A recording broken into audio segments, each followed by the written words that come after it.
Stairs. You gotta love stairs. Um, okay, let's see. So we got the bottom stairs in. I was working on the top stairs. I had to edit both of the landings and pull them out. Um, Looking at the drawings, the dimensions in the drawings are quite confusing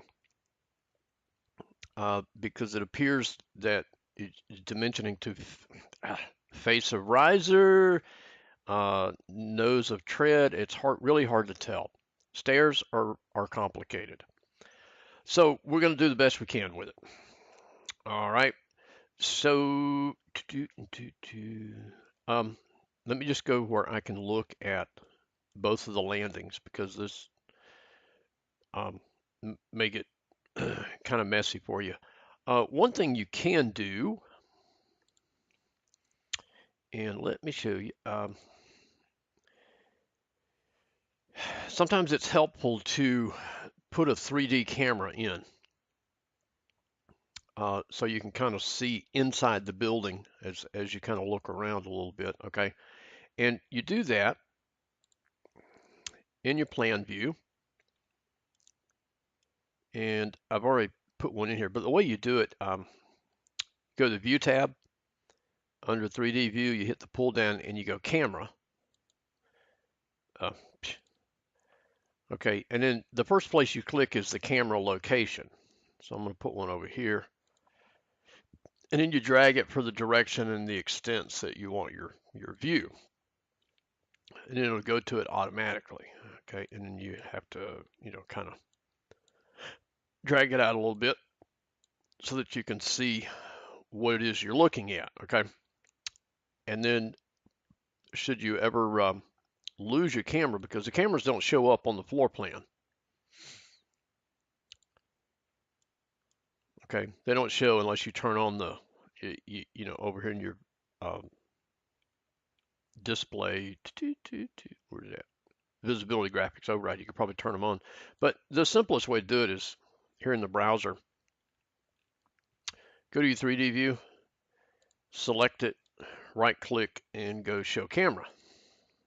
And that'll show you the location of your camera, and then you can move it around if you need to move your camera. Okay. All right. I'm going to delete that one because I don't need it.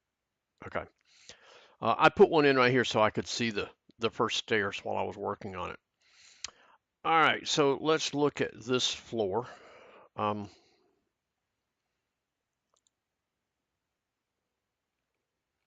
So it's 4.8 from the face of the drywall.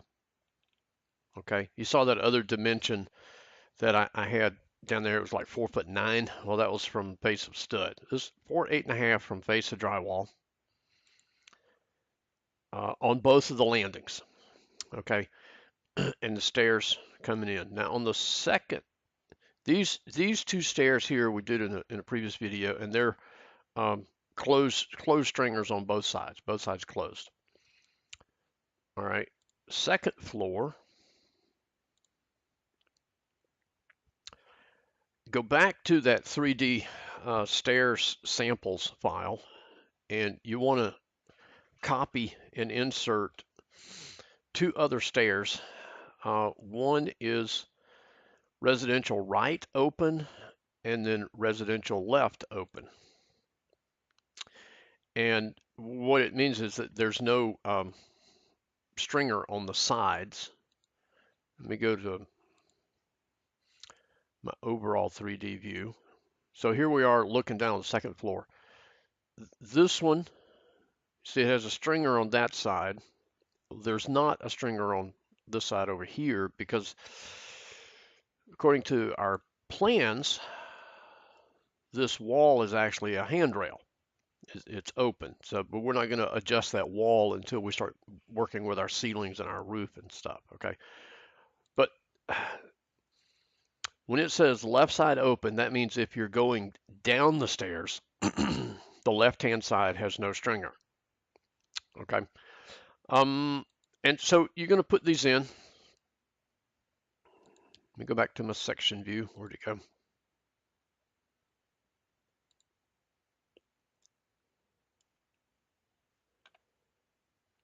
And like I said, you're going to edit both of the landings. This is not a land, that's the floor joist on the other side there. But you're going to edit the landings. And then there was a wall on the second floor.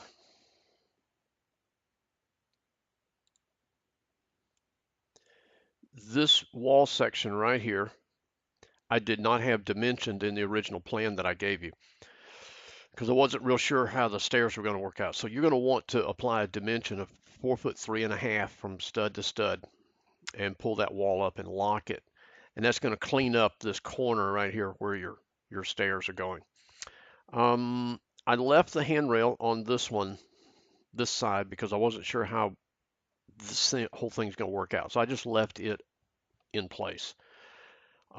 As far as the finishes, I told you wrong in the previous video on the finishes. What we want to do is tread material is make it wood oak. And you'll have to come down here into your Autodesk materials to find it and then hit that button to upload it up here. We want to make it wood oak. I told you wood flooring or oak flooring. And that puts a flooring pattern into it. And right now I'm doing all the risers and stringers as painted. And if you come up here and do a search paint, it's, well, finishes may be a better. I'm doing finishes, interior paint, coatings white on all of these, just to be consistent through there until we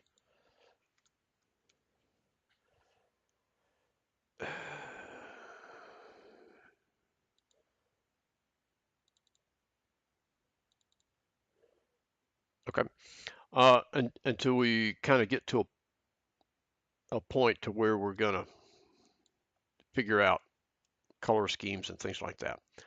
Okay, this railing right here, I'm giving you a file of railing samples, and what I copied in was this right here, handrail residential. I copied that into my plan, and then I came here and you go architecture, you go railing, sketch path. This is first floor. You don't have to do any offsets on it, I don't think. And then you just sketch your path, okay? And then it'll create it. So I'm going to quit that. But now we need to edit it. Let me pull this section view over so we can look at it. Okay, so you see it's sitting on the floor. So we're going to want to raise it up 3/4 of an inch because our wood flooring is going to go under there. Okay, and now we want to edit it because it's got these newel posts at each end, and so we want to edit that. So we're going to go edit type, baluster placement. You can look at both of these. Okay, so this determines the type of rail that you have. Okay, baluster placement. This is your type of balusters that you have, and the typical spacing, things like that. We want to take out these posts on each end, and I don't think that they have a half newel. If they do, I've never seen one, so I'm going to go none and none. Okay, and so see, it got rid of the ones on the end because in a case like this, you're not going to have a post at each end. You're just going to have the balusters in between there. Okay. And I think that right now I am not going to try and get you to do the handrails that come up the stairs. I've tried messing with them in a previous class and in this class, and I have not found a good way to deal with these wall-mounted handrails. So at this point, we are not going to deal with those right now. And I think that pretty well does it for everything this week. Next week, we're going to